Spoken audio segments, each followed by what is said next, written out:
So I got a comment a few months ago where someone told me that they have an issue where they tried to have 1,000 projects all at the same time and they try to multitask and get shit done all simultaneously, and it makes them really anxious and gets them stuck and gets them nowhere.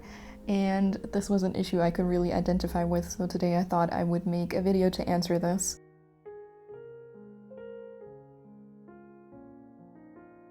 And the reason I really felt that on a soul level was that right now I am a full-time psychology student in the Netherlands, but I also volunteer next to that, and I do YouTube and my blog, and I also do 1,000 other things, to the point where last week I realized I had 9 projects going on simultaneously, and my to-do list was bursting at the seams, and I was feeling super anxious and overwhelmed, and I was trying to multitask just like the person described in their comment, and it was not working out. And I think a lot of us fall into that trap of constantly taking on work and constantly doing more and more and more, and we kind of get into this mood where we constantly feel like time is running out and we don't have enough time to breathe, and we wake up anxious and we start eating weirdly and can't sleep properly and feel tired and fatigued all the time, and everything is just bursting at the seams and everything is a little bit too much in those moments. And we wonder why.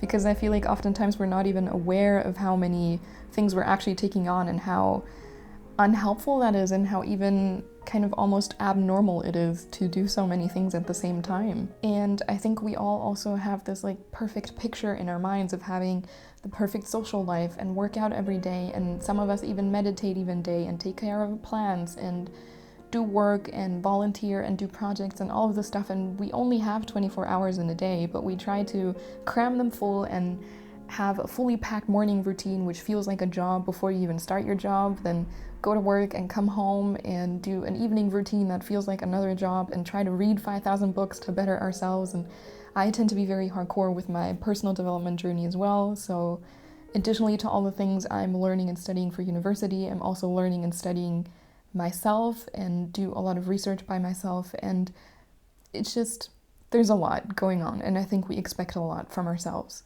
And so it's no wonder that we oftentimes feel overwhelmed and anxious and stressed to the point where some of us get to the point of having a burnout, and that's a real danger, and it's something we need to kind of work on to slow down collectively. This video is a reminder to myself and to everyone out there who likes to take on way too much and feels overwhelmed and stressed. I get anxious to the point that I can't get anything done anymore, and I can't do anything. And the worst part about this is that things that I usually enjoy are no longer enjoyable, and things that I don't want to do get even harder to do. And that's not how life is supposed to be. When the joy and the fascination get sucked out of you and the curiosity gets sucked out of you and everything just feels like a huge list of one accomplishment after the other that you have to do, that doesn't sit right with me, and it shouldn't sit right with anyone. So here's what I always try to tell myself in these moments, and what I wanted to kind of tell you. The anxiety you're feeling is completely valid, and it makes absolute sense that it's there. There is nothing wrong with being overwhelmed or feeling stressed or feeling anxious in situations like these. Absolutely nothing wrong. The question is not, why is this there? The question is, well, the question can be, why is this there? But the more important question is, how can I slow down and help myself and be softer and more self-loving with myself?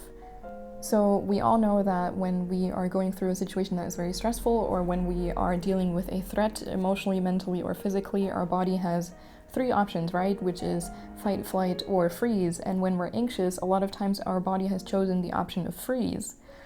But freeze is something that we tend to try to work against, because when we're freezing and we can't get anything done, that's in dissonance with our to-do lists and the expectations that we put on ourselves and that other people put on us. So something to kind of play with, an idea to play with, is to say, if my body chooses freeze, how about I actually choose that too consciously, and I stop. Properly stop everything I am doing, and I consciously choose the freeze for as long as it's necessary. It's a practice in actually listening to your body, listening to your mind, and listening to your emotions. And that usually already helps a great deal. I try to kind of see this issue in a bigger picture. There's always going to be a lot to do. Your to-do list is always going to be full, and there's always going to be the next project, and even when you accomplish something, there's going to be more after that. Work and the things that we put on our plates that are fun, but still require a lot of time, they're always going to pressure us, and there's always going to be a lot to do. Things like that don't just magically get better. So this essentially means that life, as we all know, is a marathon and not a sprint. And to run a marathon, your body needs to be in optimal condition, and your mind and your emotions need to be in optimal condition. And to be in optimal condition, we need rest. And we need quite a lot of it so that our muscles, our mind, and our emotions can recuperate. And multitasking and taking on more than we need is the exact opposite of that. So it is the last thing that we need in those moments. And multitasking is also something that is damn near impossible to do for your brain and your body anyways. And even if you don't try to do multiple things simultaneously, you still probably have at least 2 or 3 projects going on in the same week, for example, or in the same month. And for your mind, that's already a way to multitask, even if you're not trying to have a phone call and take notes at the same time. You know what I mean? There's already mental multitasking and emotional multitasking going on before you even try to do 3 things at the same time. And since we said that is the opposite of what you need, the very obvious choice is to try to slow down and monotask and do one thing at a time and do it slowly, because if we try to multitask and we're stressed and we're taking on more than we need, the quality of our work will go down. And quality over quantity should be the motto that we're working with, not quality over quantity.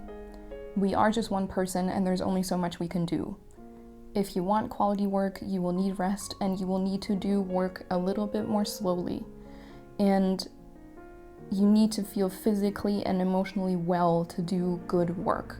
That's what's vital, I think. So in these moments when you feel yourself becoming overwhelmed and stressed and anxious, remember that your body deserves better than this. Remember that you deserve better than this, and slow down. Listen to your body and actually stop. No matter how impossible it seems, we can always step back from our work and sit down for at least 10 minutes.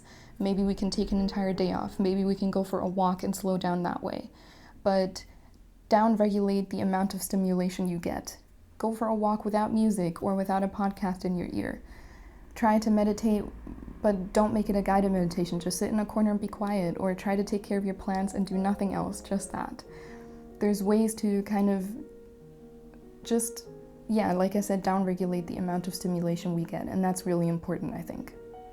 So step back and stop for a while, everything that you're doing, and try to see things from a bigger picture view. What are the projects that you absolutely need to do right now, and what are the things that you are taking on even though you don't need to right now? For me, this is always a hard question because there's a lot of things I want to do that I love doing, that I find really interesting and fascinating, but I need to remind myself that just because I love to do something doesn't mean I need to be doing it all the time, and I don't need to be doing it now. So I need to focus on prioritizing and either canceling or delaying or pausing projects. And you have to know that you can always do things later. This doesn't come from a procrastination mindset. It's not, oh, I don't want to do my work, so I'll procrastinate on it. It's more so, know that your body can only take so much, know that your mind can only take so much, and certain projects will be there in a year, in 2 months, in next week even. They will still be there, and you can pick them up later when you're fine again, and when maybe some of the other projects you're doing right now or some of the work you're doing right now have slowed down or are accomplished. So ask yourself, is there something I can outsource, get help with, get support with? Is there something I can cancel or pause? Am I saying yes too often to projects I want to do, but also especially projects I don't actually want to do? And also ask yourself, what type of work fills my cup and what type of work drains my cup? And can I try to do things that fill my cup instead of things that drain my cup more often, so that the ratio is correct for your body, right? And asking yourself these questions is something that can really help in these moments, so that you can cut down your to-do list and the projects you're doing. just remember overall that you are more important than projects and you are more important than deadlines. And I know that when we're in cycles where there's a lot to do, it often feels like there's absolutely no choice and we just have to get through it and we just have to get our work done. And we have to get all our work done. But I promise you, if you get help and if you get support and you really think about it, there probably is a way to slow down and stop. There probably is a way to do less. And the question then becomes one of why don't I want to do less or why don't I want to slow down? And whatever the answer is, that is something to work with. Because in the end, like I said, you deserve better. I sound like an advertisement for a shampoo, but you really do deserve better. And you are more important than deadlines or imaginary expectations that you set on yourself and the expectations that other people set on yourself. I don't have all the answers as to how to deal with this problem. Obviously I don't, because I still deal with this and I still get anxious a lot. But the main message just is, if your body's anxious, listen to it and stop. Take a break, step back and see if you can do less. See if you can slow down and downregulate the stimulation that you are experiencing. And start back up with small tasks. Try to get small to-dos out of the way and always ask for help and ask for support. It's very important that you do not do these things alone. Talk to yourself gently, try to be as understanding as possible with yourself, because you deserve that type of softness and that type of love from yourself and also from others. Softness, I think, is the best way to kind of work with your anxiety and with your running mind in the end. So yeah, deep breath in and out. I hope you're all doing okay. And I hope you're all taking a big, deep breather today and taking some time for yourself. Let me know any other tips you have in the comments down below, or what your thoughts are and how you're dealing with just everything that's happening right now in the world, because we all know it's a lot. And yeah, I'm sending you all lots of love, and I'll see you in 2 weeks' time. Bye bye.